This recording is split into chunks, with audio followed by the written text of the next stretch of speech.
சிதம்பரத்துலேருந்து கிளம்பிட்டோம், அவ்வளோதான்.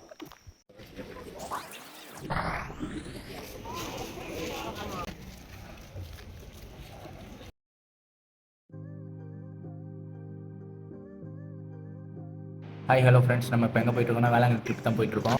சிதம்பரத்துலேருந்து கிளம்பிட்டோம், அவ்வளோதான். ஃப்ரெண்ட்ஸோட பிளான் பண்ணி ட்ரெயினில் போகலான்னு முடிவு பண்ணிட்டு சிதம்பரம் ரயில்வே ஸ்டேஷன் வந்தாச்சு. மணி இப்போ 12:14 ஆகிடுச்சு. அதோட ட்ரெயின் டிக்கெட் எடுத்துகிட்டு பிளாட்ஃபார்ம் 2க்கு வந்தாச்சு. அங்கே வந்து காரைக்கால் எக்ஸ்பிரஸ் ட்ரெயின் வரும் 12:52க்கு. இந்த ட்ரெயின் தாம்பரத்துலேருந்து ஸ்டார்ட் ஆகி காரைக்கால் வரைக்கும் வரும்.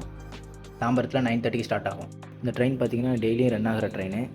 அதோட காரைக்கால் 4:50க்கு வந்து இறக்கி விட்ருவோங்க அவங்கள. நம்ம போகிறது அன்ரிசர்வில் தான். ஏன்னா நமக்கு வந்து ஒரு 3 ஹவர்ஸ் தான் ட்ராவலு. அந்தளவுக்கும் க்ரௌடும் இல்லை, சீட்டும் வந்துச்சு. ஒரு வழியாக நாகப்பட்டினம் வந்தாச்சு.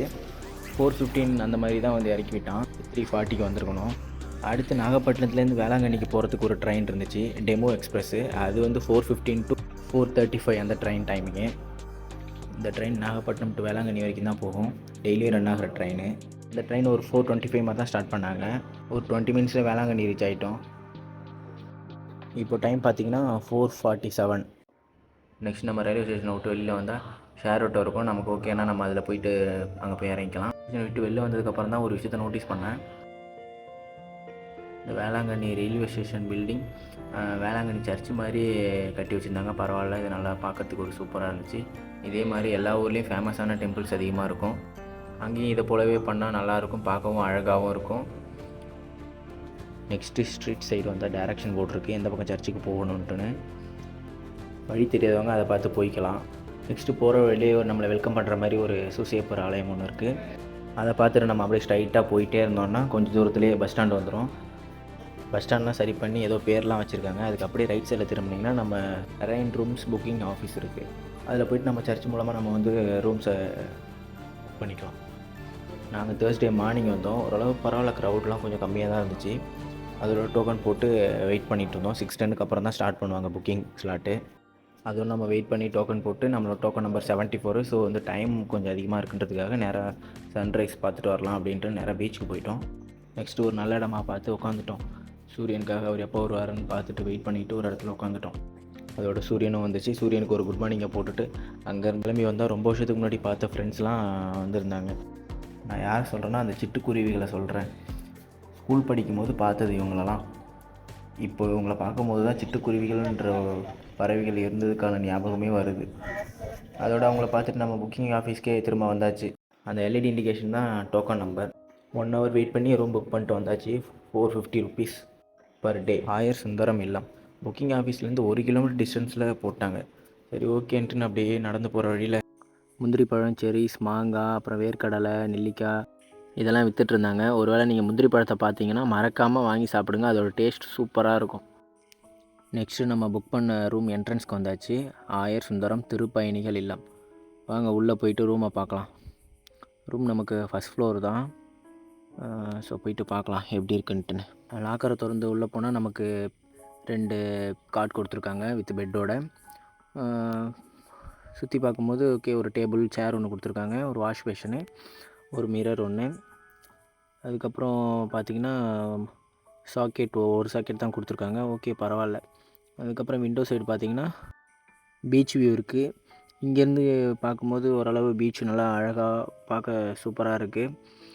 நல்லா ஏரும் நல்லா கூலிங்காக நல்லா சூப்பராக வருது. அதுக்கப்புறம் பாத்ரூம் பார்த்திங்கன்னா ஓரளவு ஓகே, 450 rupeesக்கு ஓரளவு நீட்டாக க்ளீனாக தான் இருக்குது. நெக்ஸ்ட் நம்ம பீச்சுக்கு போகலான்னு முடிவு பண்ணி பீச் ஸ்ட்ரீட் சைடு நடக்க ஸ்டார்ட் பண்ணியாச்சு. செம்ம க்ரௌடு, போகவே முடியல, அவ்வளோ க்ரௌடு.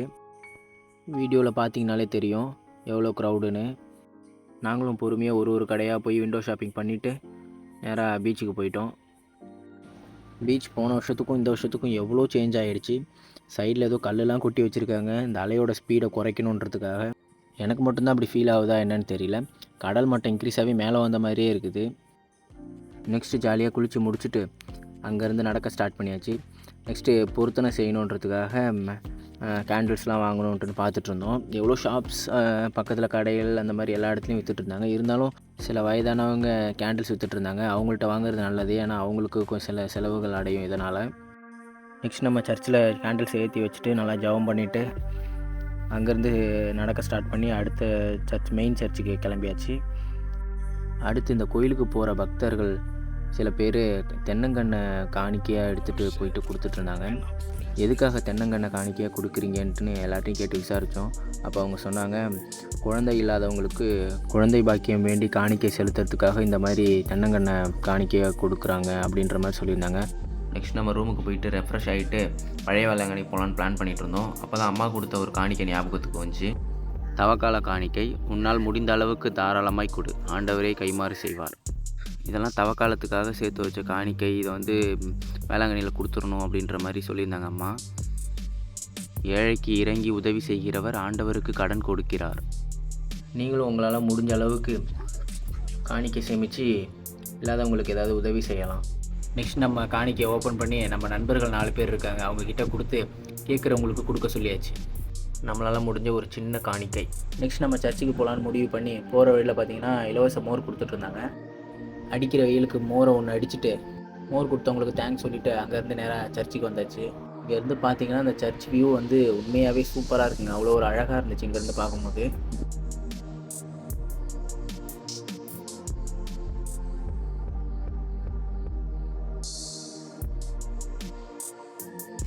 நெக்ஸ்ட் நம்ம அதை பார்த்துட்டு அங்கேருந்து நடக்க ஸ்டார்ட் பண்ணியாச்சு.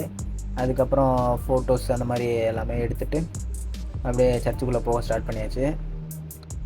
போகிற வழியில் பார்த்தீங்கன்னா அந்த ஒயிட் கலர் கோட்டிங் ஒன்று கொடுத்துருப்பாங்க கீழே. அது எதுக்குன்னா மக்கள் வந்து வெயிலில் கால் சுடாமல் இருக்கிறதுக்காக அந்த மாதிரி பண்ணிக்கோங்க. உண்மையாகவே இது ஒரு நல்ல விஷயம். நெக்ஸ்ட்டு சர்ச்சுக்குள்ளே போயிட்டு எப்படி இருக்குன்னு பார்க்கலாம் வாங்க. உள்ளே போனால் எல்லோரும் சைலண்ட்டாக ஜெபம் பண்ணிகிட்டு இருந்தாங்க. நம்மளும் அவங்க கூடவே சேர்ந்து ஜெபம் பண்ணலான்னு ஒரு ஓரமாக உட்காந்து ஜெபம் பண்ண ஆரம்பித்தாச்சு. இப்போ கஷ்டத்தை எல்லாத்தையும் அவர்கிட்ட கூட்டிகிட்டு அங்கேருந்து பழைய வேளாங்கண்ணி நடக்க ஸ்டார்ட் பண்ணியாச்சு. அந்த காணிக்கையும் கேட்குறவங்க எல்லாருக்கும் கொஞ்சம் கொஞ்சமாக பகிர்ந்து அப்படியே கொடுத்தாச்சு. மக்கள் எப்படி தான் இந்த வழியாக நடந்து போகிறாங்கன்னே தெரியல. செம்ம பொடியாக இருந்துச்சு, காலை கீழே வைக்கவே முடியல, செம்ம ஹீட்டாக இருந்துச்சு. சர்ச்சு நிர்வாகம் ஏதாவது ஆக்ஷன் எடுத்து நிழற்குடை மாதிரி சைடில் 2 பக்கமும் போட்டால் வெய்ய டைமில் போகிற வரத்துக்கு ஓரளவு வசதியாக இருக்கும். மக்களும் அதை நல்லா யூஸ் பண்ணிப்பாங்க. நெக்ஸ்ட் நம்ம பழைய வேளாங்கண்ணி போகிற வழியில் ரைட் சைடில் பார்த்திங்கன்னா ஒரு பெரிய சர்ச்சு ஒன்று இருக்குது. அந்த சர்ச்சோட நேம் விடியற்காலை விண்மீன். ஸோ இந்த சர்ச்சை நம்ம லாஸ்ட்டாக பார்க்கலாம். ஃபைனலி நம்ம பழைய வேளாங்கண்ணி ரீச் ஆயாச்சு. சர்ச்சில் பார்த்திங்கன்னா ரெனோவேஷன் ஒர்க் நடந்துகிட்ருக்கு. என்னென்னு பார்த்தீங்கன்னா அங்கே மாதா குளம்னு ஒன்று இருக்கும். அதுக்கு ஒரு பெரிய வரலாறே இருக்குது. அதை உங்களுக்கு நான் சொல்கிறேன். நான் அந்த குளத்தை வந்து சீரமைப்பு பண்ணிகிட்ருக்காங்க. நெக்ஸ்ட்டு சர்ச்சு பக்கத்தில் பார்த்திங்கன்னா தீர்த்தம், வேளாங்கண்ணி ஆயில் இதெல்லாம் கொடுப்பாங்க. உங்களுக்கு வேணும்னா நீங்கள் அமௌண்ட்டு பே பண்ணி வாங்கிக்கலாம். சர்ச்சுக்கு பக்கத்துலேயே ஒரு பெரிய ஆலமரம் ஒன்று இருக்கும். அங்கே தாலி, தொட்டில் இந்த மாதிரிலாம் கட்டுவாங்க. குழந்தை வரன், திருமண வரன், இதுக்காக அந்த மாதிரி வேண்டுதல்கள்லாம் செய்வாங்க. நெக்ஸ்ட் நம்ம பழைய வேளாங்கண்ணி சர்ச்சுக்குள்ளே வந்தாச்சு. இங்கே பார்த்தீங்கன்னா இங்கே ஒரே ஒரு படம் மட்டும்தான் இருக்கும். இந்த ஒரு படத்தை வச்சு தான் இவ்வளோ பெரிய வேளாங்கண்ணி உருவாக காரணமாகவே அமைஞ்சது.